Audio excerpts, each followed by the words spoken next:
gonna shadow box, right? Just like we do every class. Start using your imagination now. We're using our strikes, we're working on fluidity, our footwork. Now I want you guys to start using your imagination. Picture your opponent in front of you. Picture them attacking you, picture them moving forward, side to side, cutting off your motion, everything. After that, what we're gonna do is what we call play sparring. I didn't teach you guys much defense yet. So this first time doing this is gonna be frustrating because obviously you don't know very many counters, but this is gonna give you a baseline to start understanding what it feels like, and then everything else is gonna be more clear. Everything is gonna be controlled. So if we do happen to make a mistake, it's just gonna be a tap, right? No elbows, okay? Just because everything else we can get away with some contact, a little mistake, the elbow is too dangerous. We're gonna knock out teeth, we're gonna open up cuts, so no elbows whatsoever. When you guys get hit, exhale, whether it's in your body, your legs, your forearms, your head, I want you breathing out on that impact. Okay, ready? Guard stance, and mix it up.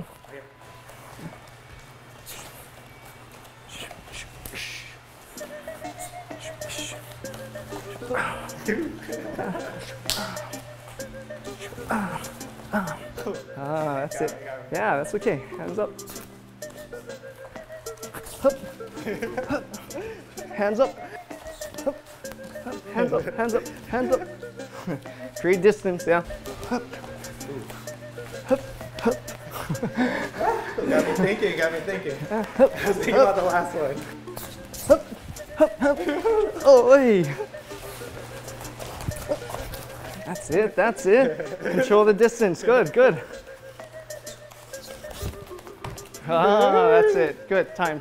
That's actually very good. You kept your composure, you're not panicking. A lot of guys, you can see them thinking, you can see them freezing up. Yeah, you're floating, natural, so that's great. Okay, Bryce, you're up. Right. A lot of sparring shouldn't just be about hurting your partner. It shouldn't be about that at all. What I want for you guys to get is an understanding. Learn how to utilize the different techniques that you've learned. Keep your opponent in front of you.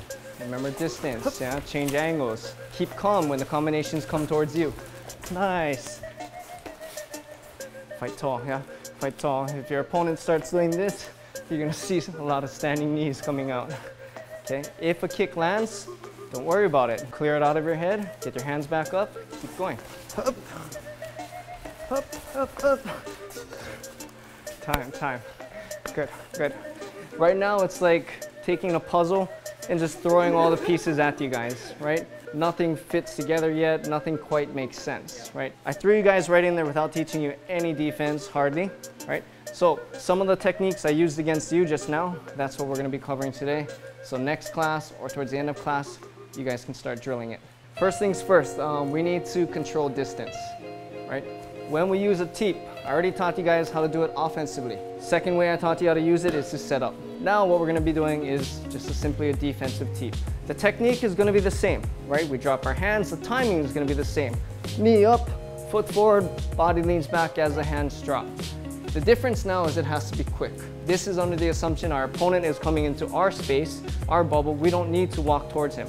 All we're gonna do is, let's say if my weight is front, I'm just gonna shift back, TEEP, down, right back to my stance. Now, what it looks like is this. I'm gonna go really slowly. I'm just gonna walk towards Bryce, like I'm approaching him. Once I get into his space, shift to the back leg, throw out the front TEEP, knocking me backwards, right?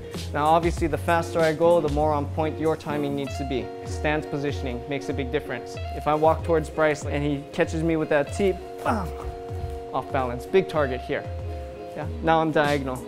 Yeah, still, he can still land that strike, but his accuracy has to be sharper. If I'm throwing a strike, it has a greater effect. A punch opens up my core more. When I'm attacking with a kick, this is when the TEEP is very, very effective.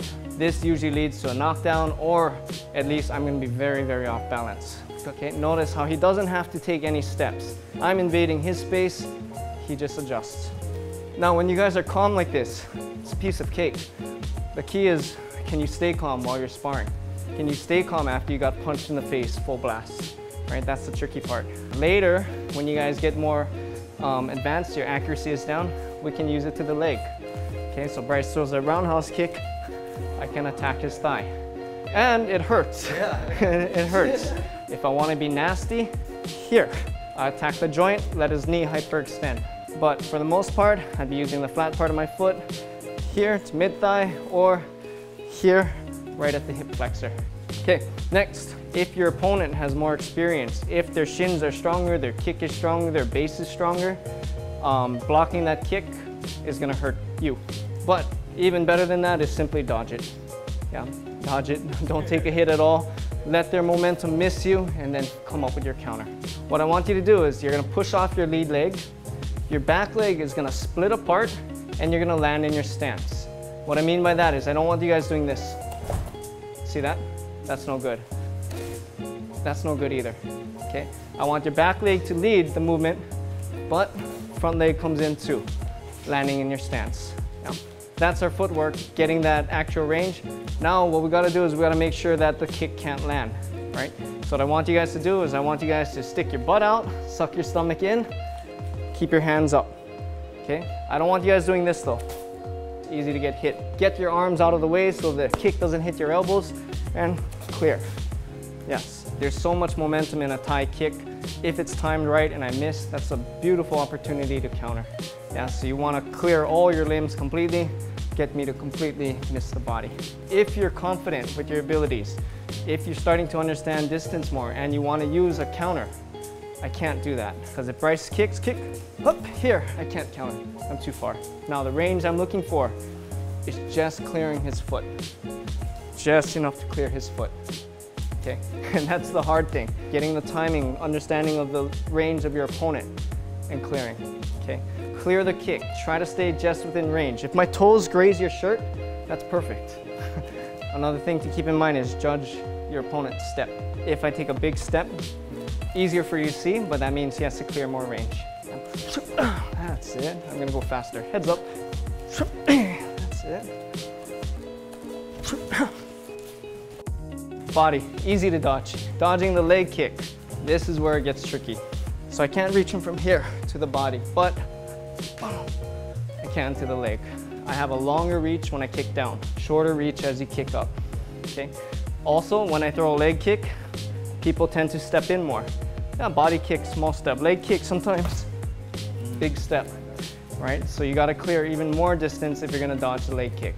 So when you dodge with the legs, we're gonna do the same thing. The footwork's same, right? Split and land. But now what I want you to do, I want you to bring your front leg in with you. Okay, up, and then stance. Clear the leg kick, up, and step back to your stance, right? So don't linger there. Stance, yes, yes. That's it. Simple. Right? Clear the distance, don't get hit. My momentum's gonna go somewhere, and that's where this counter comes into play.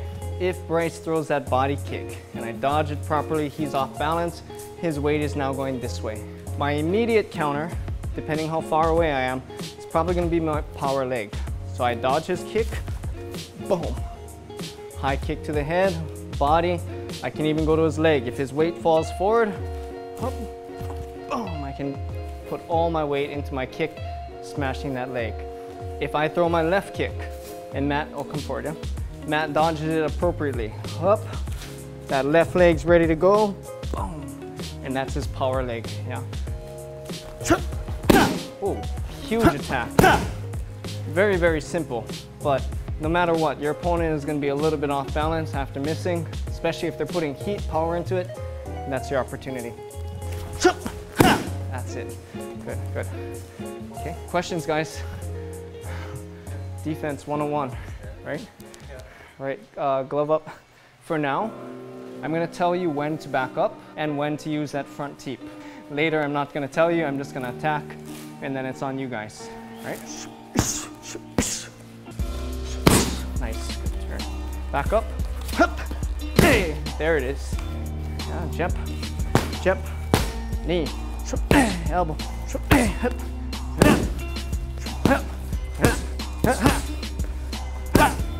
teep, back, 3, knee, back, that's it, teep, Front teep, shift your weight back. Yeah, wait for me, shift your weight all the way back. Back. Again, back. 4. Uppercut. Jump. Again. Back up. Time. Front teep. And hip. 4. Uppercut. Whew, nice kick. Back up. Nice. Uppercut. Turn. Step. Back up. Back. Oh, that was a nice kick. Back. Oh, tip. Jab. Elbow. Knee.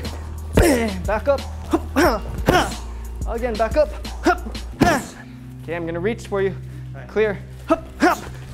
Time. Oh, that was a nice kick. Vegeta, what does the scouter say about his power level? It's over 9,000!